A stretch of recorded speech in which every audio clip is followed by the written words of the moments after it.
করতেছে তাদের কি রক্ত গরম হয়েছে? আমরা ঘুমাইতে পারি না, আমরা রাতে থাকতে পারি না, আমরা কিভাবে কি থাকি তার কোনো খোঁজ খবর নাই। কিন্তু কিভাবে ওরা প্রতিষ্ঠিত করতে চায় আওয়ামী লীগকে? আওয়ামী লীগকে কেমন ভাবে প্রতিষ্ঠিত করতে চাচ্ছে? তারা কি কারার কাছে বিক্রি হয়ে গেছে?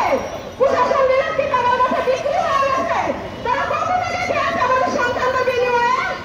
আমাদের সন্তানদের বিনিময়ে তারা কত টাকা ভোগ করেছেন আমি সবার কাছে জানতে চাই। আমি সবার কাছে জানতে চাই। আমি মিডিয়া ভাই আপনাদের কাছে আমি আমার অনুরোধ, আপনারা বের করেন কেন প্রশাসন বিভাগে এরকম করতেছে। আপনারা খুঁজে বের করেন কেন তারা বিচার করতেছে না।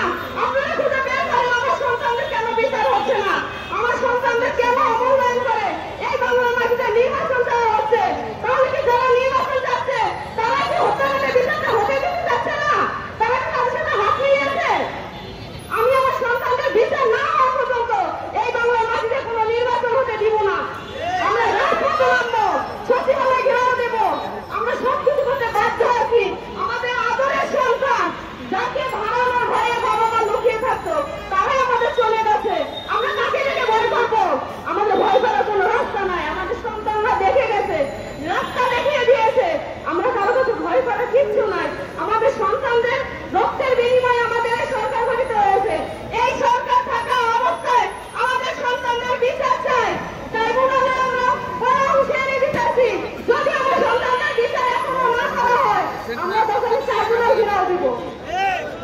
আমরা ট্রাইব্যুনাল ঘেরাও দিব। আমরা সকলে